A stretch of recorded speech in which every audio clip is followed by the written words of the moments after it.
आज का वीडियो बहुत खास होने वाला है उन स्टूडेंट्स के लिए जो नीट काउंसलिंग 2025 में क्या है पार्टिसिपेट करने वाले हैं, जिनके कट ऑफ के अंदर मार्क्स आएंगे वो भी, और जो क्वालिफाई हो रहे हैं वो सब क्या कर सकते हैं, नीट काउंसलिंग के लिए भाग ले सकते हैं।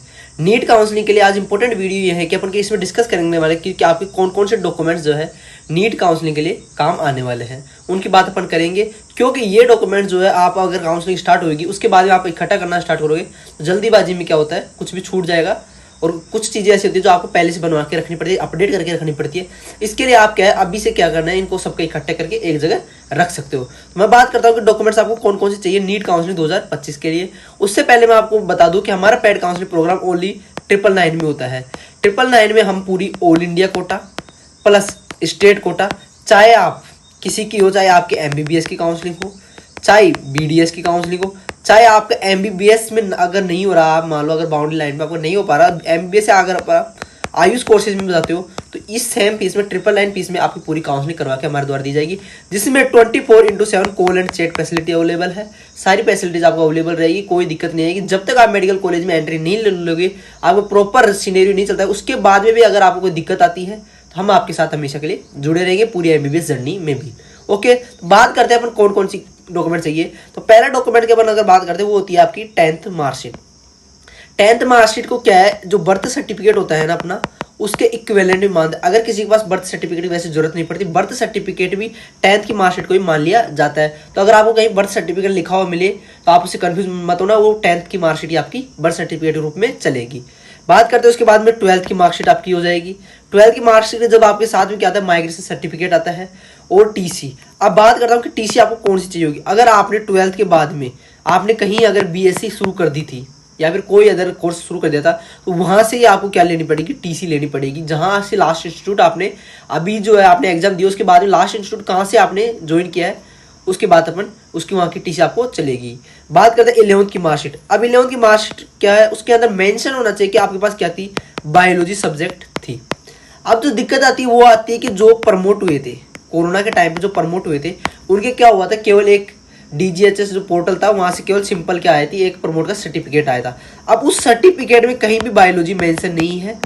उसके लिए आपको क्या करना है, अपनी जो है उस पर आप टाइप करा के आप बायोलॉजी मेंशन करा सकते हो, जीव विज्ञान सब्जेक्ट में मेरे 11th में थी, और अपनी जो कॉलेज वो जो स्कूल थी, संस्था प्रदान थी, वहाँ की उसकी मोहर आपको लगवा लेनी है। उससे आपके 11th की मार्कशीट चल जाएगी। उसके अंदर बाकायदा मेंशन होना चाहिए कि आपकी जीव विज्ञान से करी है, क्योंकि ये दिक्कत सबके साथ आ रही थी 2023 की काउंसलिंग में, 2024 की काउंसलिंग में भी आई है। अब 2025 की में अगर किसी ने प्रमोट हुआ कोरोना तो वह दिक्कत यहाँ पे सामने आ सकती है। इसके 11th की मार्कशीट पे आपको ध्यान देना पड़ेगा। बात करते हैं डोमिसाइल सर्टिफिकेट। डोमिसाइल सर्टिफिकेट मतलब कि आपका मूल निवास। मूल निवास जो है आपका वो काम आता है स्टेट कोटा की काउंसलिंग में। स्टेट कोटा की जो 85% सीट होती है उसकी काउंसलिंग के लिए आपका डोमिसाइल सर्टिफिकेट काम आएगा, जरूर होना चाहिए। अगर नहीं है तो उसे आप बनवा लीजिए। ओके, बात करते हैं कास्ट सर्टिफिकेट। कास्ट सर्टिफिकेट जैसे कि आपके जनरल और जो ओपन कोई कैटेगरी है उनके लिए तो इनकी जरूरत है नहीं कास्ट कैटेगरी, और अगर EWS से है तो उनका EWS सर्टिफिकेट होना चाहिए, जो कि क्या होना चाहिए, अपडेटेड होना चाहिए। हर साल जैसे अपडेट होता रहता है EWS, तो वैसे आपको अपडेटेड होना चाहिए। इसके साथ में अगर आप और कोई कास्ट से हो तो उसका भी आपका कास्ट सर्टिफिकेट बना हुआ होना चाहिए। बात करते हैं इसके अलावा नीट का एप्लीकेशन फॉर्म। जब आपने शुरुआत में जब फॉर्म बना था नीट का एग्जाम का तो उसका एप्लीकेशन फॉर्म आपका होना चाहिए।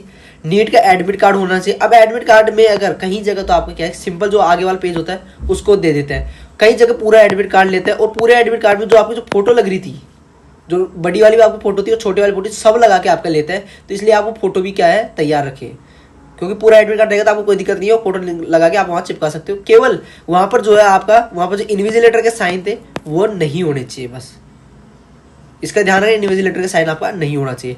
बात करते हैं नीट का स्कोर कार्ड जो आपका आएगा वह होना चाहिए आपका।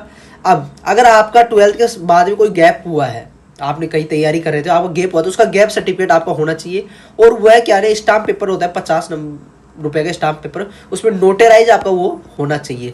अब इसका परफॉर्मा जो होता है, गैप सर्टिफिकेट का परफॉर्मा, वो मेरे टेलीग्राम चैनल मेडिको अभिषेक पे भी आपको मिल जाएगा। और जो अभी MCC की जो काउंसलिंग होगी उसके ऊपर भी एक परफॉर्म आएगा, तो वहां से भी आप उसको ले सकते हो। इसको स्टाम्प पेपर पे केवल आपको जाके नोटराइज करवाना पड़ेगा। 8 से 10 आपकी पासपोर्ट साइज फोटोज होनी चाहिए। ओके, फोटोज आप जितनी बनवा लो उतनी बढ़िया रहेगी। तो 8 से 10 तो आपकी होनी ही चाहिए। आइडेंटिटी प्रूफ जैसे कोई भी आधार कार्ड, ड्राइविंग लाइसेंस वगैरह वो आपके होने चाहिए। सीट अलॉटमेंट लेटर जो आपके अलग अलग राउंड का अलग अलग जो है आपका सीट अलॉटमेंट लेटर आएगा वो आपका होना ही चाहिए। बात करते हैं कैरेक्टर सर्टिफिकेट। कैरेक्टर सर्टिफिकेट कुछ नहीं है, एक तो स्कूल वाले जो आपको टीसी के साथ में देते हैं वो होना चाहिए अगर है। अगर आप वो नहीं बनवा पा रहे तो एक कैरेक्टर सर्टिफिकेट का एक परफॉर्म आता है, उसको किसी भी गेजेटेड ऑफिसर, गेजेटेड ऑफिसर मतलब कि कोई भी आपको हॉस्पिटल का एमओ है या फिर कोई आपका प्रिंसिपल है तो उससे गेजेटेड ऑफिस से आप उसका कैरेक्टर सर्टिफिकेट बनवा सकते हो। उसका 1 रुपये 2 रुपये का आपका परफॉर्म आता है, उसका आप कैरेक्टर सर्टिफिकेट बनाते। कई जगह वो मांगते, कई जगह वो नहीं मांगते। हेल्थ सर्टिफिकेट में अगर बात करूँ तो हेल्थ सर्टिफिकेट जो होता है कई कॉलेजों में तो जो है एडमिशन के बाद में करवाया जाता है। कई जो महाराष्ट्र जैसे स्टेट में वहाँ क्या होता है पहले से आपको हेल्थ सर्टिफिकेट बना के रखना पड़ता है, तो उस हिसाब से आप देख लो राजस्थान जैसे स्टेट है इनमें हेल्थ सर्टिफिकेट की जरूरत नहीं पड़ती, बाद में यहाँ पर जो है आपका हेल्थ सर्टिफिकेट जो है बनाया जाता है। ओके, बात करते हैं एक बॉन्ड होता है जिसके बारे में आपने सुना भी होगा कि राजस्थान में 2 साल का बॉन्ड है, वहाँ 1 साल का बॉन्ड है, कहीं बॉन्ड ही नहीं है। उसको लिए आपको एक परफॉर्म आता है, उसको 500 रुपये के स्टाम्प पेपर है वहाँ पर आपको नोटराइज करवा के वो रखना पड़ेगा आपको। ओके, उसमें कुछ मेंशन नहीं होता कि उसके अंदर मेंशन हो कि मैं 5 साल अगर मैंने ये सीट लिया तो मैं इसे रखूंगा, अगर मैं छोड़ता हूँ तो इसका जो भी मेरे को चार्ज है वो मेरे को भरना पड़ेगा। ये जो है आपके 17 डॉक्यूमेंट्स हो गए। ओके, ये 17 डॉक्यूमेंट्स आपके लिए तैयार होने चाहिए और इनकी ज़्यादा नहीं तो आप कम से कम 4 जो है फोटोकॉपी आप इनकी रखना, कहीं भी आपके काम आती रहेगी, इसलिए 4 फोटोकॉपी कम से कम करा के आप इनकी रखना, क्योंकि अलग अलग राउंड में जमा होते हैं तो ऐसे आपको 4 फोटोकॉपी चाहिए होगी। इनके अलग अलग सेट जो है आप बना के रख लोगे तो उससे आपको कोई दिक्कत आने वाली नहीं है। ओके, और अगर आप हमसे पेड काउंसलिंग से जुड़ना चाहते हैं तो ओनली 999 फीस है, जिसमें मैंने आपको बता दिया कि पूरी counselling all India quota, state quota, चाहे आप वेटनरी की कराओ, चाहे आप MBBS की कराओ, चाहे BDS की कराओ, चाहे BMS BSc और नर्सिंग, ओके, BSSC आपकी BHMS BUMS सबकी आप काउंसलिंग 999 फीस में आपकी प्रॉपर करवाई जाती है। पिछले साल भी हमने काउंसलिंग करवाई थी प्रॉपर मैनर में, उनका रिव्यू भी आपको मेरे इस यूट्यूब चैनल पर जल्दी मिलने वाला है। ओके, तो टेलीग्राम ग्रुप मेडिको अभिषेक, इसकी लिंक भी आपको बायो में मिल जाएगी, वहाँ से आप ज्वाइन कर सकते हो। इंस्टा मेडिको अभिषेक 29 लिंक बायो में मिल जाएगी, वहाँ से आप मेरे को फॉलो कर सकते हो। व्हाट्सएप पे आप जो है आपको अगर पेड काउंसलिंग ज्वाइन करनी है तो आप मेरे व्हाट्सएप पे कॉन्टैक्ट कर सकते हो 9509699919। कोई भी क्यूरी हो कमेंट बॉक्स में पूछ ले, चैनल को सब्सक्राइब कर ले, क्योंकि जो भी चीज़ यहाँ मिलेगी वो आपको काम की मिलेगी, कोई भी अदरवाइज चीज़ आपको नहीं मिलेगी। डॉक्यूमेंट्स आप रेडी रखिए, चैनल को सब्सक्राइब करें, क्योंकि सारी अपडेट, कोई भी अपडेट मेरी तरफ से छूटेगी नहीं, जिससे आपको क्या है काउंसलिंग में प्रॉपर काउंसलिंग हो पाए, क्योंकि काउंसलिंग एक क्रूशियल प्रोसेस है।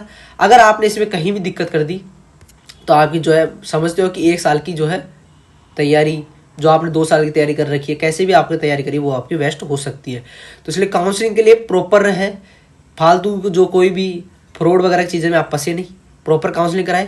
पेड काउंसलिंग से जुड़ना चाहते हैं तो व्हाट्सएप पे कांटेक्ट करें, हम आपको पूरी हमारी टीम से संपर्क करेंगे। कोई भी दिक्कत होगी पर्सनलाइज जो आपकी प्रेफरेंस लिस्ट दी जाएगी, कोई भी दिक्कत आपको हमारी तरफ से नहीं आएगी। धन्यवाद जुड़ने के लिए, ऐसे ही जुड़े रहे, थैंक यू।